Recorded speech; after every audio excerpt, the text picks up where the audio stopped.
Hello everyone, welcome back to Ajith movie మోటీస్ YouTube channel. నేను ఈ వీడియోలో రీసెంట్గా తమిళ్లో రిలీజ్ అయిన యోగిడా అనే ఒక థ్రిల్లర్ మూవీని ఎక్స్ప్లెయిన్ చేయబోతున్నాను. ఈ movie heroine oriented movie. Women అయ్యుండి పోలీస్ ఆఫీసర్గా ఎలా అన్యాయాన్ని ఎదిరించింది, ఆ ఏరియా వాళ్ళందరూ భయపడుతున్న విలన్ని అండ్ అతను చేసిన అక్రమాలన్నింటినీ ఎలా ఆపింది, విలన్ హీరోయిన్ని ఏం చేశాడు, ఇదంతా తెలుసుకోవాలంటే మూవీ చూడాల్సిందే. చాలా ఇంట్రెస్టింగ్గా ఉంటుంది. వీళ్ళని ఎంత షార్ట్ అండ్ స్వీట్గా మూవీని ఎక్స్ప్లెయిన్ చేస్తాను. అంతకంటే ముందు మీకు ఏం చేయాలో తెలుసు కదండి, చిన్న లైక్ అండ్ స్మైల్తో వీడియో స్టార్ట్ చేస్తాయండి. మూవీ ఓపెన్ అవగానే ఇప్పుడు మీరు స్క్రీన్ మీద చూస్తున్నారు కదా, ఈమె మన మూవీలో హీరోయిన్ యోగేశ్వరి ఇప్పుడు పనిచేస్తున్న పోలీస్ స్టేషన్లో ఒక దొంగతనం కేసు కంప్లైంట్ వస్తుంది. దీంతో వెంటనే యాక్షన్ తీసుకోవాలని యోగేశ్వరి దొంగతనం చేసిన వాళ్ళ డీటెయిల్స్ కనుక్కొని వాళ్ళు బార్లో ఉన్నారని తెలిసినా వాళ్ళ దగ్గరికి వెళ్ళి అందరితో ఫైట్ చేసి ఎవరి నగలను వాళ్ళకి తిరిగి ఇచ్చేస్తుంది. దీంతో అక్కడున్న ప్రజలందరూ చాలా హ్యాపీగా ఫీల్ అవుతారు, ఆ నగలు పూర్తిగా తిరిగి వచ్చేస్తాయని. ఆ తర్వాత నెక్స్ట్ డే పోలీస్ స్టేషన్లో ఇంకో కంప్లైంట్ వస్తుంది. ఒక మిల్ ఓనర్ చనిపోయాడు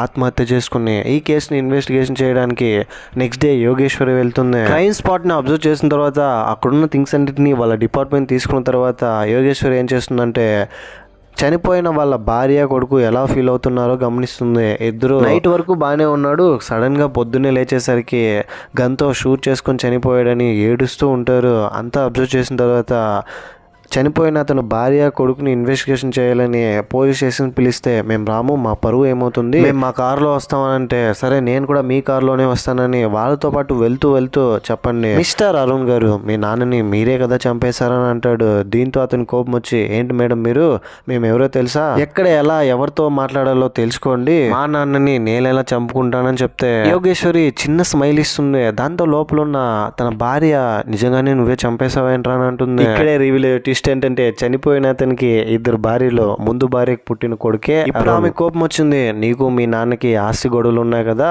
ఆ గొడవల్లో కోపం వచ్చి ఏమైనా మీ నాన్నని చంపేసి సూసైడ్ లా క్రియేట్ చేసావేంట్రా అని అమ్మ కోపం వస్తుంది. చూడండి మేడం, మీరు చెప్పడంతో మా అమ్మ కూడా నన్ను అనుమానిస్తుందని చెప్తాడు అరుణ్. ఆ తర్వాత నేను జస్ట్ జోక్ చేశాను, మీరేం కంగారు పడకండి, నిజంగా తప్పు చేసింటే ఏదైనా మిమ్మల్ని ఆ దేవుడు కూడా కాపాడని అంటుంటే సడన్ గా అరుణ్ కార్లో నుంచి బయటకు వచ్చి పారిపోవడానికి ట్రై చేస్తాడు. దీంతో యోగేశ్వరికి అర్థమవుతుంది ఖచ్చితంగా అతనే వాళ్ళ నాన్నని చంపేశాడని. వెనకాలే ఫాలో అవుతూ వెళ్ళి చేసి అతన్ని పట్టుకుని పోలీస్ స్టేషన్ తీసుకెళ్తుంది. అతనికి బాగా డబ్బులు ఉండడంతో లాయర్లు అండ్ కొంతమంది అధికారులు అందరూ పోలీస్ స్టేషన్కి వచ్చి యోగేశ్వరి గారు మీరు ఏం చేస్తున్నారో మీకు అర్థమవుతుందా, కన్న తండ్రిని ఎవరైనా చంపుకుంటారా, అయినా మీ దగ్గర ఏదైనా ఎవిడెన్స్ ఉంటే చూపించండి, అప్పటి వరకు మేము వెళ్ళము, అతన్ని వదిలేయండి అని అంటాడు. కొంచెం కూడా భయపడకుండా వాళ్ళందరినీ ఎదిరించి నా దగ్గర సాక్ష్యం ఉంది, నేను అది కోర్టులో సబ్మిట్ చేసుకుంటాను, మీరు దయచేసి ఇక్కడ నుంచి వెళ్ళండి, ఎవరిని ఏం చేయాలో నాకు తెలుసు అని చెప్తుంది. దీంతో వీళ్ళందరికీ యోగేశ్వర్ మీద కోపం వస్తుంది. ఆఫ్టర్ ఆల్ ఒక ఎస్ఐ మా వాడిని అరెస్ట్ చేసిందని. దాంతో వాళ్ళందరూ కలిసి డిస్కస్ చేసుకుని యోగేశ్వర్ని ఎలాగైనా ట్రాన్స్ఫర్ చేయాలని కమిషనర్ దృష్టికి తీసుకెళ్తారు. కమిషనర్ వీళ్ళకి సంబంధించిన మనిషి, వీళ్ళు ఏం చెప్తే అది చేస్తుంది. దాంతో కమిషనర్ శ్యామల ఏం చెప్తుందంటే చూడమ్మా యోగేశ్వరి, నువ్వు అక్కడ ఉండటం సేఫ్ కాదు, అయినా వాడిని ఏం చేయాలో నాకు తెలుసులే, ఈ కేసుని నేను టేకప్ చేస్తాను, నేను వేరే ప్లేస్కి ట్రాన్స్ఫర్ చేస్తున్నానని ఫోన్ కట్ చేస్తుంది. ఇప్పటికైనా నీ బిహేవింగ్ మార్చుకొని యోగేశ్వరికి వార్నింగ్ ఇస్తుంది. కట్ చేస్తే నెక్స్ట్ ఇంకా యోగేశ్వరి వెళ్ళబోయే ప్లేసు చాలా భయంకరమైన ప్లేసు. అందులో బాబు అనే అతను అందరినీ రూల్ చేస్తుంటాడు. వాళ్ళ మనుషులందరూ నిర్దాక్షిణంగా మనుషుల్ని పోలీస్ స్టేషన్ ముందే చంపేస్తుంటారు. కానీ పోలీసులు మాత్రం ఏం చేయలేరు, ఎందుకంటే బాబు అంటే వాళ్ళందరికీ అంత భయం. స్టేషన్కి వెళ్తుంటే రోడ్డు మీద గొడవ జరుగుతుండటంతో కానిస్టేబుల్ చూసి చూడనట్టు కార్ డ్రైవ్ చేస్తుంటే ఏంటయ్యా అక్కడ గొడవ జరుగుతుంటే నీ పాటు నువ్వు వెళ్ళిపోతున్నావు, నువ్వు పోలీసువే కదా అంటే మేడం వాళ్ళు బాబు మనుషులు, వాళ్ళని మనం ఏం చేయలేమని చెప్తాడు. దీంతో అక్కడ ఉన్న సినారియోస్ అన్ని యోగేశ్వరికి అర్థమవుతుంది. ఆ తర్వాత పాంప్లెట్లో ఒక అతన్ని పోలీస్ స్టేషన్ ముందు 3:30కి చంపేస్తామని రాసి ఉంటుంది. ఇదంతా చూసి యోగేశ్వరి అసలు ఇక్కడ సిస్టమ్ ఉందా అని ఫీల్ అవుతుంది. ఎలాగైనా అతన్ని కాపాడాలనుకుంటుంది. స్టేషన్ ముందు జరిగే హత్యని నెక్స్ట్ డే ఆపేయడానికి చాలా ట్రై చేస్తుంది. బాబు మనిషిని చెప్పినట్టుగానే ఒక పర్సన్ని క్రూరంగా పోలీస్ స్టేషన్ ముందే 3:30కు చంపేసి వెళ్ళిపోయింటారు. యోగేశ్వరి చూసి వాళ్ళ వెనకాల ఫాలో అవుతూ కోపడుతుంది. ఇంతమంది పోలీస్ ఆఫీసర్స్ ఉండగా ఎవరూ వీళ్ళని పట్టుకోలేదేంటి, కళ్ళ ముందే హత్య చేస్తుంటేనే వాళ్ళని చేసి పరిగెత్తి పట్టుకొని కోర్టులో సబ్మిట్ చేయలేని వెనకాల వెళ్తే వాళ్ళు దొరకరు. ఆ తర్వాత స్టేషన్ లోపలికి వెళ్ళి కానిస్టేబుల్ అందరి మీద కోపడి ఎవరు మనుషులు వాళ్ళు, ఈ బాబు ఎవరని బాబు గురించి డీటెయిల్స్ అడిగితే ఎవరూ చెప్పట్లేదు, అందరూ భయపడుతుంటారు. అప్పుడే లోపల నుంచి ఒక లేడీ వచ్చి వాళ్ళు ఎవరూ చెప్పరమ్మా, ఆ బాబు గురించి అతని అన్యాయాలు అక్రమాల గురించి నేను చెప్తానని అతని గురించి చెప్పడం స్టార్ట్ చేస్తుంది. బాబు అనేవాడు ఆ ఏరియాలోనే పెద్ద రౌడీ, ఇల్లీగల్గా డ్రగ్స్ అన్నిటిని సప్లై చేస్తుంటాడు. అతని కింద చాలా మంది వర్క్ చేస్తుంటారు.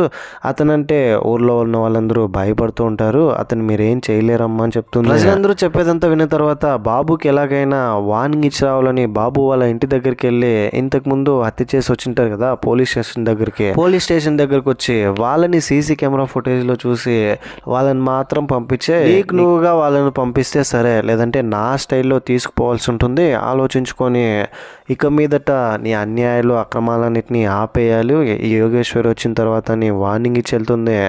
బాబు ఇంప్రెస్ అవుతాడు. నా కళ్ళ ముందు ఒక అమ్మాయి ఇంత ధైర్యంగా మాట్లాడుతుందా, నీ ధైర్యానికి హ్యాట్సాప్ చెప్తున్నాను, చూద్దాం ఏం చేస్తావో నేను కూడా చూస్తాను పంపిస్తాడు తనని. ఆ తర్వాత నెక్స్ట్ డే యోగేశ్వరికి ఇంకొక కేసు వస్తుంది.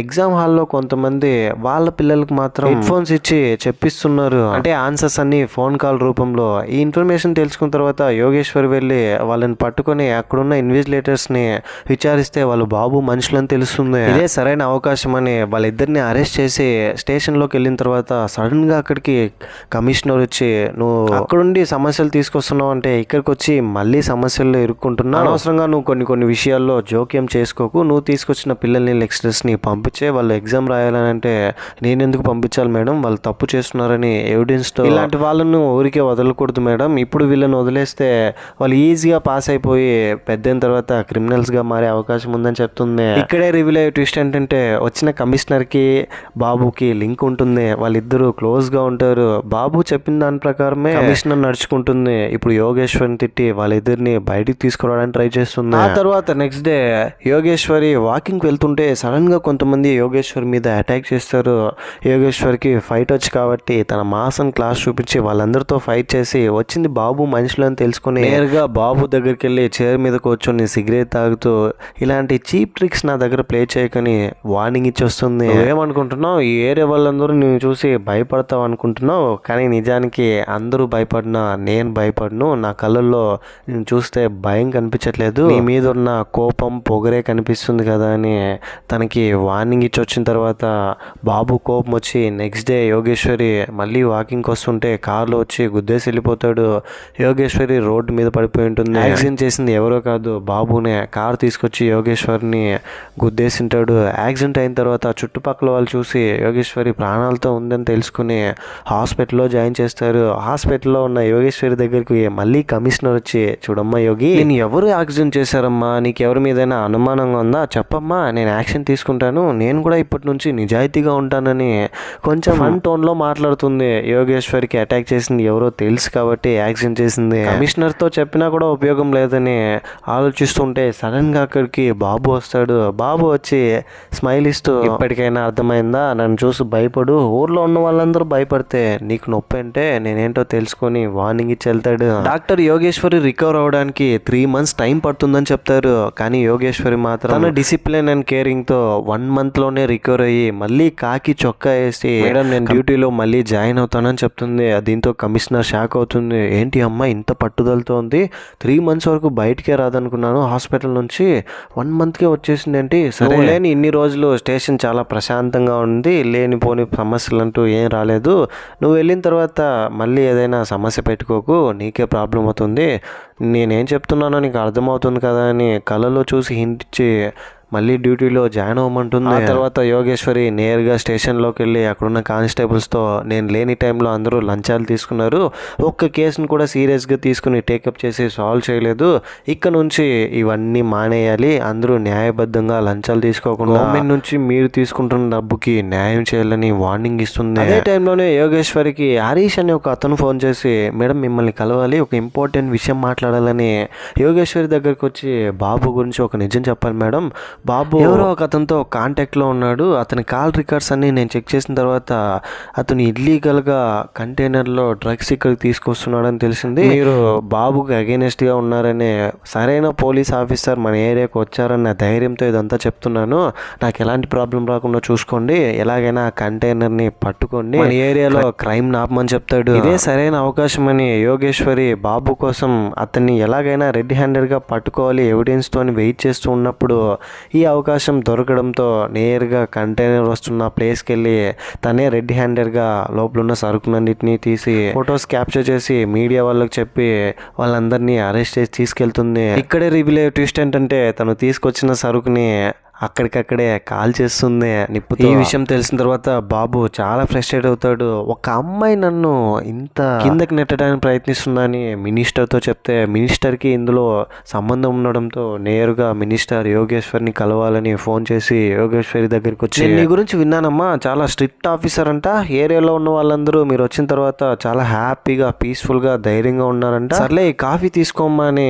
మినిస్టర్ యోగేశ్వరికి కాఫీ ఇస్తే ఆ కాఫీని ఒక 2 సిప్పులు తాగిన తర్వాత యోగేశ్వరి స్ప్రో కోల్పోయి కింద పడిపోతుంది. ఆ తర్వాత ఏం జరిగిందనేది చూపించరు. కట్ చేస్తే బాబు రోడ్డు మీద వెళ్తుంటే పూలు అమ్ముతున్న ఒక లేడీని చూస్తాడు. తన పైన కన్నేసి ఎలాగైనా లేడీని అనుభవించాలని తనని ట్రాప్ చేసి ఇంట్లోకి తీసుకెళ్లాలనుకుంటాడు. ఆ తర్వాత ఏమైందేమో తెలియదు కానీ సడన్ గా టీవీ ఛానల్స్ లో బ్రేకింగ్ న్యూస్, మినిస్టర్ ఇంట్లో చనిపోయాడని. మినిస్టర్ చనిపోయిన తర్వాత చావుకి అంత్యక్రియలు పూర్తి చేయడానికి యోగేశ్వరి కూడా వెళ్తుంది. యోగేశ్వరి శవం దగ్గర నిలబడి పక్కనున్న బాబుని చూసి ఇతను ఎలా చనిపోయాడని అనుకుంటున్నా, ఇంతకంటే నువ్వు కూడా క్రూరంగా చనిపోతావు, మినిస్టర్ ఎలా చనిపోయాడో చెప్పనా అని ఏం జరిగిందో చెప్తుంది. యాక్చువల్గా ఏం జరిగిందంటే ఇంతకు ముందు బాబు రోడ్ మీద ఒక లేడీని చూసి తనతో మాట్లాడి తనని ట్రాప్ చేసి ఇంటికి తీసుకెళ్ళింటాడు. ఇంట్లో మినిస్టర్ దగ్గర తనని అనుభవించడానికి అన్ని రకాల ఏర్పాట్లు చేసింటాడు. మినిస్టర్ ఆ అమ్మాయిని పాలు తీసుకురమ్మని ఉంటాడు. తనని ట్రాప్ చేసి తీసుకొచ్చిన విషయం ఆ లేడీకి తెలిసి వెంటనే ఆ ఏరియా ఇన్స్పెక్టర్ లోకేశ్వరి ఫోన్ చేసి చెప్తుంది, మేడం నేను ప్రాబ్లంలో ఉన్నాను, సమస్యల్లో నేను ఎలాగైనా కాపాడండి అని. ఎందుకంటే ఆఫ్టర్ ఫిజికల్గా కలిసిన తర్వాత తను చనిపోతుందని నిజం తనకు అర్థమవుతుంది. వాళ్ళు తనని వదిలిపెట్టరని. నువ్వు కంగారు పడకమ్మా, నేను చెప్పేది మాత్రం చేయి, పాలల్లో అక్కడ ఏదో టాబ్లెట్ ఉందని చెప్పా కదా, ఆ టాబ్లెట్లు అన్నిటిని తీసుకెళ్ళి మిక్స్ చేసి వేసే అని చెప్తుంది. ఆ తర్వాత తను చెప్పినట్టుగానే ఆ అమ్మాయి కూడా చేయడంతో మినిస్టర్ ఆ పాలు తాగి అప్పటికప్పుడే గుండె నొప్పి వచ్చి చనిపోయి ఉంటాడు. ఇది జరిగింటుంది. ఇదంతా ప్రెసెంట్ లో లోకేశ్వరి బాబుకి ఎక్స్ప్లెయిన్ చేస్తుంది. ఆ లేడీ ఎవరో కాదు, ఇంతకు ముందు స్టేషన్ లో బాబు గురించి చెప్పడానికి అందరూ భయపడుతుంటే లోకేశ్వరి దగ్గర చెప్పింటుంది కదా, స్టేషన్ లో వర్క్ చేస్తూ ఆ ఉమెనే తను. నెక్స్ట్ డే ఆ ఉమెన్ స్టేషన్ లో వెళ్ళి సూసైడ్ చేసుకొని చనిపోయి ఉంటుంది. ఏం జరిగిందని కంగారు పడుతూ యోగేశ్వరి వచ్చి తనని చూసి సాడ్ గా ఫీల్ అవుతుంటే బాబు అక్కడికి వచ్చి తను ఎలా చనిపోయింది అనుకుంటున్నావా, నేనే చంపేశాను, ఇప్పుడు ఏం చేస్తావో చూద్దామని అక్కడ నుంచి వెళ్ళిపోతాడు. ఆ తర్వాత కమిషనర్ శ్యామల యోగేశ్వరితో, నేను ఫస్ట్ నుంచి చెప్తూనే ఉన్నాను, అనవసరమైన విషయాలతో జోక్యం చేసుకోకనే, ఇప్పుడు చూడు ఏం జరిగిందో, పోలీస్ స్టేషన్లో ఒక ఆత్మహత్య చేసుకుంది ఒక అమ్మాయి, దీనికి కారణం నువ్వే అని అందరికీ తెలుసు, మీదట నీకు ఉద్యోగం ఉండకూడదు, ఇదిగో నీ రిజైనింగ్ లెటర్ అని. రిజైనింగ్ లెటర్ యోగేశ్వరి తీసుకుని ఏం మాట్లాడకుండా ఆటోలో వచ్చేస్తుంది. ఆటోలో వెళ్తూ వెళ్తూ ఈ బాబు గురించి చెప్తూ, ఇప్పుడు ఆ బాబు పాలిటిక్స్ లో కూడా రాబోతున్నాడు, మనం అందరం ఇంకా ఏం అవబోతున్నామో, రౌడీ షీటర్స్ అందరూ రాజకీయాల్లోకి వస్తే ప్రజలు ఏమైపోతారని బాధపడుతూ తన ఒపీనియన్ చెప్తే యోగేశ్వరి ఇదంతా విని నెక్స్ట్ డే బాబు మీద కోర్టులో ఒక కేసు వేస్తుంది. ఇంతకీ కేసు ఏంటంటే, ఇంతకు ముందు మినిస్టర్ యోగేశ్వర్ని కలవడానికి వచ్చినప్పుడు బ్రతికున్నప్పుడు ఇదిగో ఈ కాఫీ తాగమని ఇచ్చింటారు కదా, ఆ కాఫీ తాగిన తర్వాత యోగేశ్వరి స్ప్రూ కోల్పోయి పడిపోయి ఉంటుంది. ఆ తర్వాత మినిస్టర్ అండ్ బాబు తన మీద అత్యాచారం చేసింటారు. తను పైకి లేవగానే స్పృహ వచ్చి తన ఒంటి మీద బట్టలు ఉండదు. దీంతో యోగేశ్వరికి అర్థమైంది. ఆ తర్వాత మినిస్టర్ యోగేశ్వరికి ఫోన్ చేసి, చూసావా నిన్నేం చేశామో, అయినా నిన్న అలా చేయాలని మేము అనుకోలేదు, కానీ మా మనుషులందరూ నీ వల్ల సఫర్ అయ్యారు, అందుకనే ఇలా చేయాల్సి వచ్చిందని నవ్వుతూ చెప్తే ఇదంతా మాట్లాడుతున్నది రికార్డ్ చేస్తుంది యోగేశ్వరి తెలియగా. ఇప్పుడు కోర్టులో సబ్మిట్ చేస్తుంది ఎవిడెన్స్ గా, నా మీద అత్యాచారం జరిగిందని. ఒక ఫోన్ ఇచ్చి ఆ ఫోన్ లో ఆడియో ఉంది విన్నానని జడ్జి గారికి ఇస్తే అందులో ఆడియో డిలీట్ అయిపోయి ఉంటుంది. ఆపోనెంట్ లాయర్ చూడండి, ఆమె అబద్ధం చెప్తుంది, అనవసరంగా నా క్లయింట్ ని ఇందులో లాగడానికి ప్రయత్నిస్తుంది, యువర్ ఆనర్ నా క్లయింట్ ఎలాంటి తప్పు చేయలేదని చెప్తాడు. ఆ తర్వాత యోగేశ్వరికి ఏం చేయాలో అర్థం కావట్లేదు, డిలీట్ చేసింది యోగేశ్వరి, పక్కనున్న వాళ్ళేం తెలుస్తుంది, ఇంకా ఏం చేయాలో అర్థం కాక ఇంకా నాకు వేరే ఆప్షన్ లేదని యోగేశ్వరి ఎమోషనల్ అవుతూ బయటకు వచ్చేస్తుంది. ఇంటికి ఆడియో డిలీట్ చేసింది ఎవరో కాదు, కమిషనరే. కమిషనర్ కి ఈ విషయం బాబు చెప్పిన తర్వాత కమిషనర్ ఏదో విధంగా వాళ్ళ మనుషులతో మాట్లాడి స్టేషన్ లో ఉన్న కానిస్టేబుల్స్ తో డిలీట్ చేయించుంటుంది. యోగేశ్వరి సాడ్ గా ఒక ప్లేస్ లో వెళ్తూ ఉంటే సడన్ గా కొంతమంది బాబు మనుషులు వచ్చి అటాక్ చేస్తారు. చేస్తారు. యోగేశ్వరి ఒక లోయలో పడిపోతుంది. ఆ తర్వాత నువ్వేం భయపడకన్నా అడవిలో ఉన్న మృగాలే తనని తినేస్తుందని, తను చనిపోయింది ఆల్మోస్ట్ చనిపోయింది అనుకొని బాబుతో ఫోన్ లో మాట్లాడి వాళ్ళ మనుషులు అక్కడి నుంచి వెళ్ళిపోతారు. ఆ తర్వాత యోగేశ్వరి చనిపోయింది అనుకుని ఆ ఏరియాకి కొత్త ఇన్స్పెక్టర్ వస్తాడు. అతను బాబు చెప్పినట్టుగానే వింటాడు. మీ వల్లే నాకు ఉద్యోగం వచ్చింది ఇక్కడ, మీరేం చెప్తే నేను అది చేస్తానని చెప్తాడు. అదే టైంలో బయట నుంచి ఏదో పెద్ద శబ్దం వినిపిస్తుంది. ఏంటా అని చూస్తే యోగేశ్వరి అక్కడికి వచ్చి ఉంటుంది. యోగేశ్వరి చనిపోయింది అనుకుంటే సడన్ గా బ్రతికి వీళ్ళందరితో ఫైట్ చేసి చివరికి బాబును కూడా చంపేస్తుంది క్రూరంగా. అతని దగ్గర ఉన్న ఎవిడెన్స్ అన్నిటినీ, అతను డ్రగ్ డీలింగ్ చేస్తున్న విషయం ఇల్లీగల్గా మీడియా వాళ్ళకి తెలియజేసి ఇందులో కమిషనర్ కూడా ఇన్వాల్వ్ అయిందని అందరి ముందు బయట పెడుతుంది సాక్ష్యాధారాలతో సహా. అందరు పోలీస్ ఆఫీసర్స్ యోగేశ్వర్ని మెచ్చుకుంటారు. అప్పటి నుంచి పోలీస్ ఆఫీసర్స్ ఏ మాత్రం భయపడకుండా రౌడీ షీటర్స్ కి వాళ్ళ ఏరియాలో ఇలాంటి వాళ్ళ వల్ల భయపడుతూ ఉంటే యోగేశ్వర్ని ఇన్స్పైరింగ్ గా తీసుకుంటారు. అసిస్టెంట్ కమిషనర్ ఆఫ్ పోలీస్ గా తనని ప్రమోట్ చేస్తారు. ఇంతటితో ఈ మూవీ ఎండ్ అయిపోతుంది. ఈ మూవీపై మీ ఒపీనియన్ ఏంటి, నా ఎక్స్ప్లెనేషన్ మీకు ఎలా అనిపించింది అనే దాన్ని ఏదో ఒకటి కింద కమెంట్ బాక్స్లో తప్పకుండా నాతో షేర్ చేసుకోండి. వీలైనంత షార్ట్గా చెప్పేశాను. ఇలాంటికైనా మరిన్ని మూవీస్ అండ్ ఎక్స్ప్లెనేషన్ వీడియోస్ కోసం మన ఛానల్ని సబ్స్క్రైబ్ చేసి బెల్ ఐకాన్ క్లిక్ చేసేయండి. ఇంకో ఇలాంటి ఇంట్రెస్టింగ్ మూవీ ఎక్స్ప్లెనేషన్ వీడియోతో మీ ముందు ఉంటాను. చాలామంది చూస్తున్నారు కానీ సబ్స్క్రైబ్ చేసుకోవట్లేదండి. మీకు కనుక నా ఎక్స్ప్లెనేషన్ నచ్చితే ప్లీజ్ ట్రై టు సబ్స్క్రైబ్. నాకు కూడా నెక్స్ట్ వీడియోస్ చేయడానికి మోటివేషన్గా ఉంటుంది. ఇంకో మంచి మూవీ ఎక్స్ప్లెనేషన్ వీడియోతో మీ ముందు ఉంటాను. అంతవరకు సేఫ్గా ఉండండి, నవ్వుతూ ఉండండి, నవ్విస్తూ ఉండండి. Thank you. జై హింద్.